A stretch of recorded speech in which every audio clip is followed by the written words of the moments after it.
새벽에도 오시는 하나님. 지금 이제 우리나라 이 전통이 이 전직 대통령은 다 어디 가죠? 필수 코스로 감옥에 가는 안타까운 세상이 되었습니다.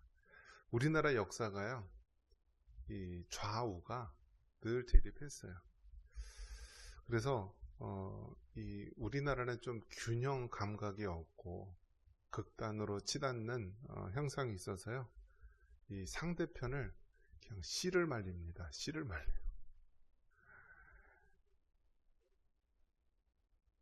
그런 역사 속에서 우리나라가 왔는데, 대통령도 정권이 바뀔 때마다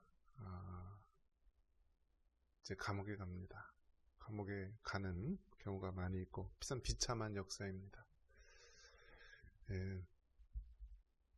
예전에는 이 죄인들을 이제 신문하는 방법이 있었습니다. 어떻게 신문할 것 같아요, 여러분? 네 죄를 내가 알렸다 하고 어떻게 하죠? 몽둥이 찜질을 해요. 그러면은 다 나와요. 다 나와요. 다. 네 죄를 내가 알렸다. 나는 모르지만 너 다 이렇게 토해내라 해서 막 두들겨 패는 거죠. 두들겨 패는 거예요. 기업들도 어떤가요? 기업들도요, 법을 지키면은 다 기업이 망하도록 그렇게 만들어 놓은 거예요. 그러니까 대부분 기업들이 어떻게 하나요? 불법이지만 정상적으로 그 회계나 경영이 이루어지지 못하는 거예요. 평상시에는 가만 놔뒀다가 마음에 안 드는 짓을 했다? 그러면 법의 잣대를 들이대고요, 세무조사 들어가고 그 기업이나 회사를 죄목을 걸어서 망하게 합니다. 자, 이런 상황 속에서 우리 전직 대통령이 감옥에 가 있는데요. 감옥은 어떤 곳일까요? 중간보다 좋을까요? 중간보다 더 나쁠까요? 아니면 최하위일까요? 어떨 것 같아요, 여러분? 그러면 한번 물어볼게요. 감옥에 가면은 커피 마실 수 있을까요? 커피? 저는 이렇게 이제 구속될 거 알고 어떤 분이 갈 때 동전을 주더라고요. 커피 뽑아 먹을 일 있으면 먹으라고. 못 뽑아 먹어요. 못 뽑아 먹어요. 영화를 너무 많이 봐가지고 잘못 그런 정보들이 들어왔죠. 그리고 담배 피는 사람은 담배 필 수 있을까요? 못 피죠. 술 좋아하는 사람 술 먹을 수 있을까요? 못하죠.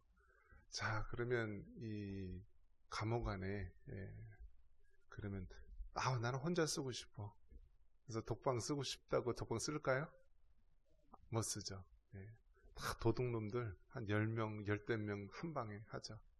별의별 사람 다 있겠죠. 코 고는 사람, 장꼬대 하는 사람, 막 별의별 사람 있죠. 가끔가다 이상한 사람들, 정신병자들이 있어가지고요, 낮에는 힘센 사람한테 막 두들겨 맞다가요, 밤이 되면은요, 젓가락 하나를 이렇게 숨어다가요, 잔잔한 사람 눈가를 확 찔러버린대. 그러니까 뭐 어떤 일이 벌어질지 몰라요. 나는 불이 켜지면은 잠을 못 자. 그래서 불 다 꺼주세요 해서 끌 수 있어요? 못 꺼요. 왜요? 이 교도관들이 24시간 360을 계속 감시 감찰을 해야 돼요. 화장실 들어가는 거 나 남이 보는 거 싫어. 상관없어요. 다 볼 수 있도록 이렇게 상반신 다 볼 수 있도록 이렇게 하죠. 그리고 유리라든지 쇠라든지 이 자해하거나 해가 될 수 있는 것은 다 없어요. 비닐로 대체하고요. 다 그렇게 되어 있습니다.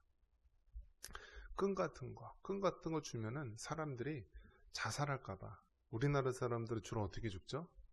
목매달아서 많이 죽어요. 목매달아서.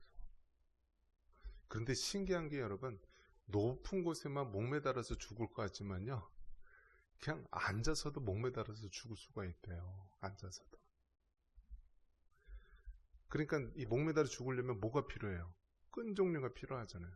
그러니까 그 안에서는 혁대 같은 거, 끈 종류가 하나도 없어요. 근데 도둑놈들이 심심하니까 뭐 만들어요? 수건에다가 실을 뽑아서요, 그걸 꽈가지고 끈을 만들어요. 그것에 할 짓이 없으니까 그것 해요. 그리고 바늘을 가져다가요, 몸에다가 문신 새겨주고 별의별 짓을 다 해요. 그곳이 바로 어떤 곳이라고요? 감옥이에요. 감옥. 커피도 안 나와요, 여러분. 좋을 거 하나도 없어요. 그 예전에 경기도지사 했던 분 아들이 마약 중독자라고 합니다. 그 사람이 이제 아버지가 이제 기독교인이죠. 그분이 아들이 그 마약 중독을 하니까요, 대부분 그 돈 많이 들여서 해외 유학 보내면요, 그곳에서 마약을 경험을 하는 거예요, 대부분. 그러니까 한국에 와서도 이제 마약을 찾게 되고, 요즘엔 또 마약이 얼마나 또 쉽게 접할 수 있습니까? 우리나라 택배 왕국이죠. 택배로도 뭐 해외에서 직송해서 오기도 하고 이상한 세상이 됐어요. 근데 마약을 끊으려고 그렇게 노력을 해도요, 이 사람이 뭐 대통령 후보까지 나가려고 했던 그런 인물인데도 불구하고 자식이 맨날 마약으로 걸리니까 얼마나 끊어보려고 애를 썼겠습니까? 그런데 결국 어디 가서 끊었는지 아십니까? 감옥에서. 못 끊는 거예요. 이 나와서는 못 끊어요. 감옥에 갔어요. 무엇을 얘기하고 싶냐면, 감옥에 있는 윤 대통령이 가장 많이 읽는 책이 무슨 책인지 아십니까? 성경책이에요. 성경책. 그리고 성경책 중에서도 특히 좋아하는 그 부분이 어디인지 아십니까? 시편이라고 합니다. 시편. 그러니까 여러분, 이 시편은 인생의 쓴맛을 겪어봐야만 진정한 이렇게 마음에 와닿는 구절이에요. 시편 마음에 와닿습니까, 여러분? 네, 아직 인생의 쓴맛을 안 보셨어요? 네, 저는 어렸을 때 시편이 무슨 내용인지 하나도 모르겠어요. 주일학교 선생님의 이런 분들이 시편이 좋다고 읽어주면은 그게 잠만 오고 이게 무슨 얘기인지 하나도 마음에 안 와닿았는데, 어느 순간 이 시편이 그 한 구절 한 구절이 가슴에 와닿는 때가 있더라고요. 그런 면에서 여러분, 시편이 총 몇 편이 있죠? 150편. 잠언은 총 몇 장이 있죠? 네, 30장. 네, 그래서 여러분, 이 31장까지 있는데, 잠언은 매일 하루에 한 장씩 있고요, 시편은 매일 5편씩 읽으면서 여러분 신앙생활을 하면은 그렇게 유익이 되는 것입니다. 잠언은요, 삶의 지혜를 담고 있는 거예요. 삶의 지혜를. 우리 부모님 세대, 할아버지 할머니 세대에 그렇게 배우지도 않고 공부하지도 않았는데 삶 속에 굉장히 지혜 있는 분들이 계세요. 어떻게 가능할까요? 바로 하나님의 말씀이 지혜의 근본이 되기 때문에 그런 것이고요, 잠언 말씀 같은 경우에는 세상 사람들도요, 정말 너무나 귀한 말씀이다, 그렇게 해서 이 잠언의 말씀을 다 읽어요. 우리 자녀들이 미련하고 어리석고 정말 사회생활도 제대로 못하는 자녀들이다, 그러면 어떻게 해요? 매일 하루에 한 장씩 잠언 말씀을 읽어보라, 묵상하라, 그렇게 권면해 보시기 바랍니다. 그러면 그 잠언 말씀대로 우리가 읽고 깨닫고 순종하게 되면요, 참으로 지혜로운 사람이 되는 것입니다. 시편은 어떤가요? 시편은 그 안에 깊은 영성, 하나님의 은혜가 담겨 있는 것입니다. 문학 작품 중에서도 시라는 것은 가장 함축적인 언어로 그 깊은 의미를 담고 있는 것이 시인데요, 성경에 나온 이 시가서, 욥기, 시편, 잠언, 전도서, 이런 아가서, 이런 부분들이 다 시로 이루어졌어요. 시. 그 중에서도 특별히 시편은요, 그 안에 그 깊은 하나님의 은혜를 체험할 수가 있는 것입니다. 그런 면에서 여러분, 잠언을 묵상함으로 지혜를 얻으시고 시편을 통하여서 깊은 영성의 세계로 들어갈 수 있기를 축원합니다. 여러분, 이 오늘 특별히 말씀의 제목이 무엇입니까? 새벽에 하나님이 도우시리로다. 우리 5절 말씀 한번 같이 한번 읽어볼까요? 5절입니다. 하나님이 그 성 중에 계심에 성이 흔들리지 아니할 것이라. 새벽에 하나님이 도우시리로다. 아멘. 이 말씀 때문에 여러분 무엇이 생겼어요? 새벽 기도가 생겼어요. 새벽 기도. 이 신약에서도 보면 마가복음에 나옵니다. 예수님께서 마가복음 1장 35절에 보면 새벽 아직도 밝기 전에 예수께서 일어나 나가 한적한 곳으로 가서 거기서 기도하시더니. 그래서 어떤 사람이 어떤 놈이 도대체 새벽 기도를 만들어서 나를 이렇게 피곤하게 만드냐 하면서 막 투덜거리는 사람이 있어요. 목사님들 중에서도요, 그 새벽 기도 쉬울까요? 어려워요. 그 신학교 다닐 때 이 새벽 기도가 있어요. 신학교에서도. 그럼 밤새도록 공부하고 얼마나 피곤합니까? 그런데 새벽 기도로 가야 되고, 거기에 이제 결석을 하거나 그게 누적이 되면은 그 다음 학기에 또 기숙사로 못 들어가요. 막 그런 제도가 있어요. 그러니까 어떻게 해요? 새벽 기도는 그냥 어떻게 해야 되는 거예요? 강제성을 띠고 해야지 들동말동하다라는 거예요. 그만큼 힘들다는 거예요. 특히 요즘 젊은 세대들은 무슨 문화예요? 네, 밤의 문화예요. 밤의 문화. 뭐 주말에 뭐 서울이나 뭐 홍대나 뭐 성수동이나 뭐 이대 뭐 이런 데 가보세요. 다 밤의 문화예요. 밤의 문화. 그래서 새벽 기도를 나온다는 것은 밤의 문화를 끊고 나와야 되는 거잖아요. 그러니까 얼마나 힘들어요? 그렇기 때문에 이 새벽 기도는 힘들어요. 그런데 전 세계에서 유일하게 새벽 기도하는 나라가 어디라고요? 대한민국이에요. 참 특이하죠. 그러니까 우리나라 사람은 유별나요. 예, 유별나요. 정말. 특별히 이제 그 미국이라든지 이 서구에 가면은요, 예배가 일주일에 한 번이에요. 한 번. 거의 이제 주중 예배도 안 드리고 새벽 기도는 말할 것도 없고요. 그러니까 일주일에 한 번 아니면 이제 주일날 2번을 드릴 수 있겠죠. 한 번이나 2번 드리는 데 하고 수요일, 금요일 또 뭐 새벽 기도 막 드리는 데 하고 차원이 같을까요? 다를까요? 다르죠. 달라요. 그래서 어쨌든 새벽 기도는 강제성이 있지 않으면 드리기 힘들 정도로 힘들다라는 거예요. 힘들다. 제가 성도들 보니까 성도들이 이 모습을 새벽 기도 나오는 성도, 수요일, 금요일 주중 예배 나오는 성도, 그 다음에 주일 예배에 참석할 수 있는 성도, 주일 오전 예배만 참석하는 성도, 그 다음에 또 어떻게 나눌까요? 그 다음에 천국 가는 성도. 뭐, 아프니까 못 나오더라고요. 아프니까. 새벽 기도 나오는 것도 어떻게 해요? 힘이 있고 건강해야지 나오는 것이지 정말 나오기 힘든 것이 새벽 기도예요. 어떤 목사님이 새벽 기도 자꾸 빠져갖고 목사님이 왜 이렇게 영성이 없느냐, 뭐 이렇게 힘드냐 막 이렇게 투덜거렸는데요. 목사님 얼마 안 가서 돌아가셨어요. 그 목사님은 몸이 아파가지고요, 새벽 기도 나올 수 있는 힘조차 제대로 없었던 거예요. 강원도에 있는 어떤 교회는요, 전임 목사님도 암에 걸리고 후임 목사님도 암에 걸리고 그 다음 올 목사님도 암에 걸릴까봐 못 오는 교회가 있대요. 교회가 반지하에 있으니까요, 그 지하에 있으면은요 암에 걸린대요. 암에. 그러니까 그 공기 안 좋고 그 안에 이 반지하 속에 살면은 여러 가지 악조건 속에서 그렇게 고군혈투하면서 버리는 많은 사람들이 있는데요. 이 새벽 기도, 그러면 이렇게 힘든 가운데 우리가 왜 해야 되는가? 바로 새벽에 하나님이 도우시리로다.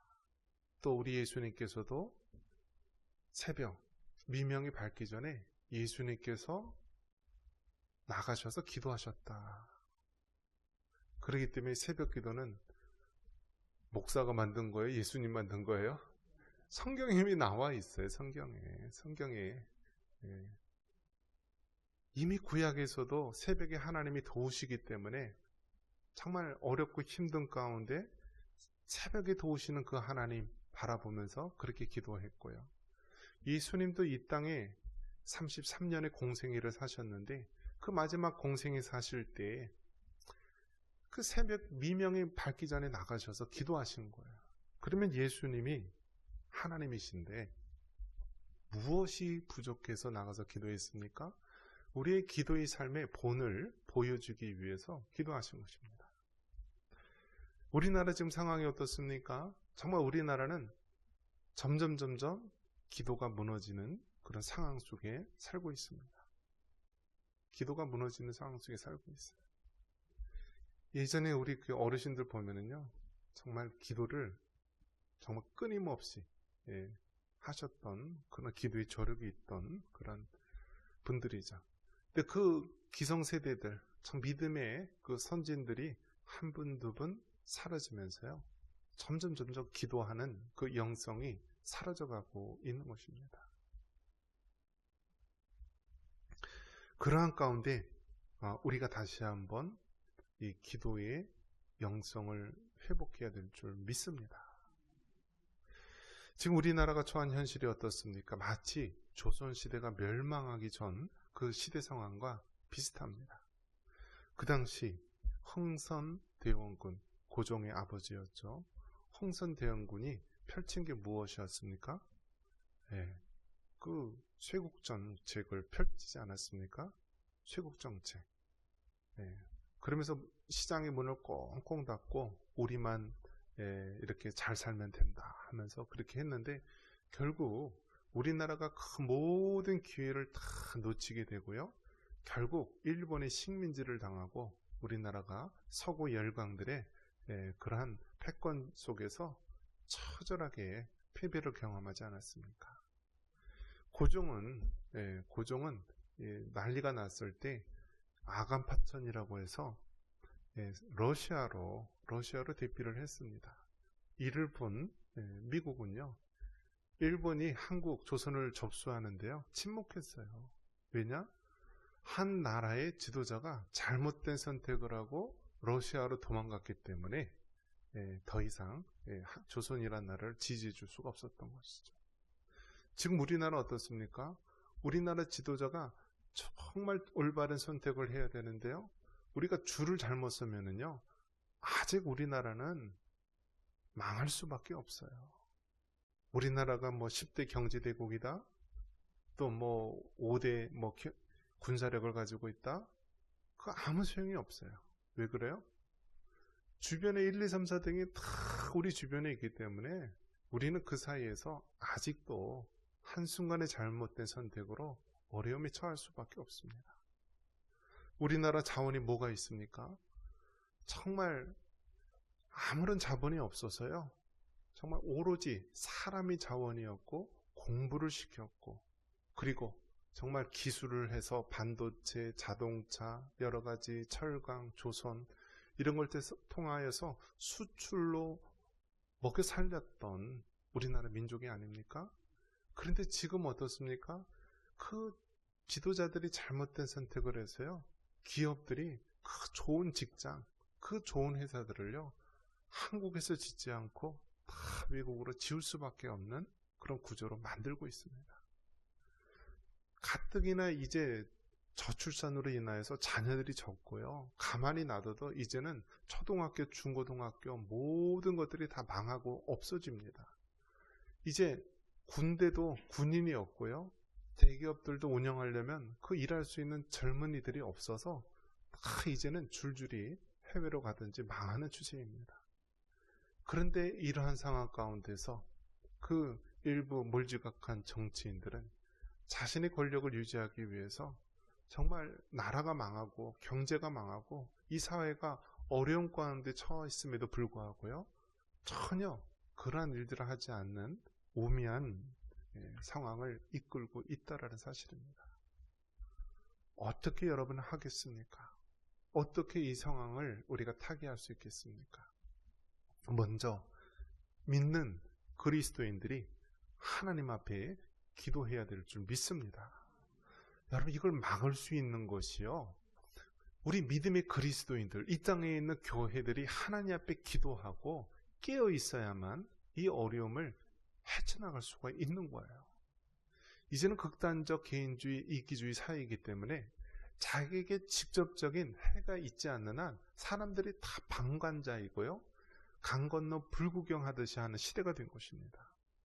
나라가 잘못된 길로 가고 정부의 위정자들이나 지도자들이 잘못된 선택을 하는 것에 대해서 우리가 잘못됐다 외칠 수 있는 것은 이제 교회요, 믿는 하나님의 백성밖에 없다라는 사실입니다. 그런데 안타깝게도 어떻습니까? 교회가 바른 소리를 하면은 이제는 교회를 들어와서요, 압수수색을 합니다. 여러분, 그 예전에 군사정권 시절에도요, 그 군사력들, 정경들, 전투경찰들이요, 그 명동 성당 안으로 들어오지 못했고요, 교회 안으로 그렇게 못 들어왔어요. 그렇게 막 서슬 시퍼랬던 그 군사정권 시절에도 교회나 성당 이런 데를 함부로 들어가지 못했어요. 그런데 지금 어떻습니까? 교회를 함부로 들어오고 있어요.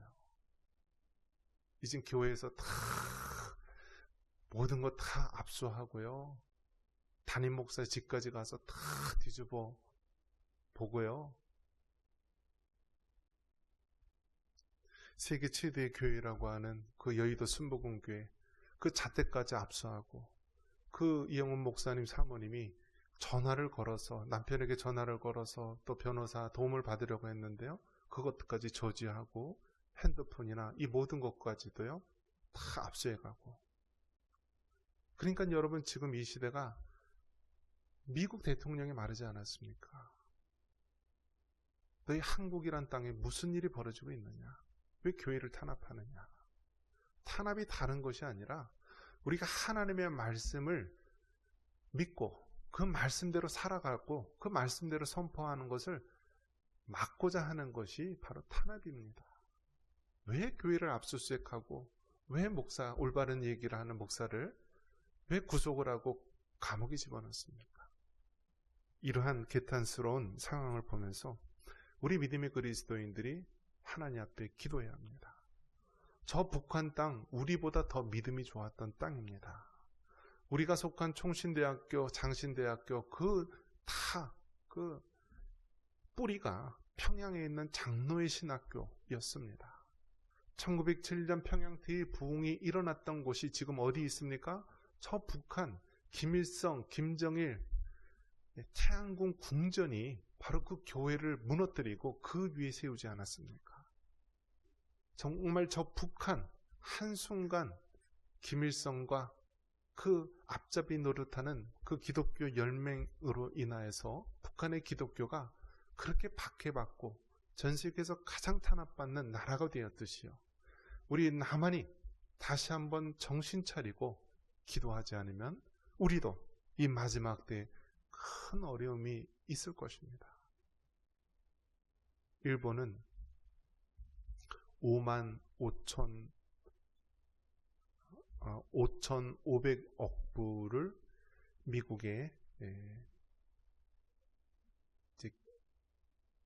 트럼프 대통령의 요구에 의해서 줘서요, 관세를 25%에서 15%로 줄여주었다라고 합니다. 그런데 우리나라 지도자는 강하고요, 말로 3,500억 불을 미국에 주겠다라고 했고, 미국에서는 그것을 자세하게 증서로 만들어서 어떻게 그 자금을 마련할 것이냐 물었을 때 미적미적하다 하지 못해서 결국 미국 대통령이 박차고 나왔다라고 합니다. 그래서 미국이 어떻게 했나요? 그 3,500억 불, 그게 우리나라 GDP의 85%인가 그렇대요. 그것을 하지 않으면 이제 자동차가 25%, 관세가 0%에서 25% 되는데요, 문제는 25%가 아니라요, 그게 50%가 될 수가 있고요, 의료라든지 반도체라든지 다른 것은요 100%, 200%가 될 수도 있다는 거예요. 그 말은 무슨 뜻이에요? 우리나라 경제가 망가질 수가 있고 우리나라 수출 모든 것이 다 무너질 수 있다는 것입니다. 우리나라 환율이 다 무너질 수 있다는 것입니다. 이러한 상황 속에서 여러분, 정말 우리가 위정자들이나 지도자들만 바라보고 있다가는 우리나라 다 망합니다. 우리 자녀들 다 망합니다. 이러한 상황 속에서 우리가 다시 새벽에 도우시는 그 하나님, 140년 전에 이 땅에 복음이 들어왔을 때 평양 장대연교회 길선주 목사님 중심으로 새벽 기도 운동이 일어나서요, 오늘날 우리에게까지 새벽 기도를 하게 되었는데요, 다시 한번 새벽 기도의 영성, 기도의 영성을 통해서 새벽에 도우시는 하나님, 그 하나님을 의지해서 우리가 다시 믿음으로 일어나야 될 줄 믿습니다. 이러한 은혜가 있기를 주님의 이름으로 축원합니다.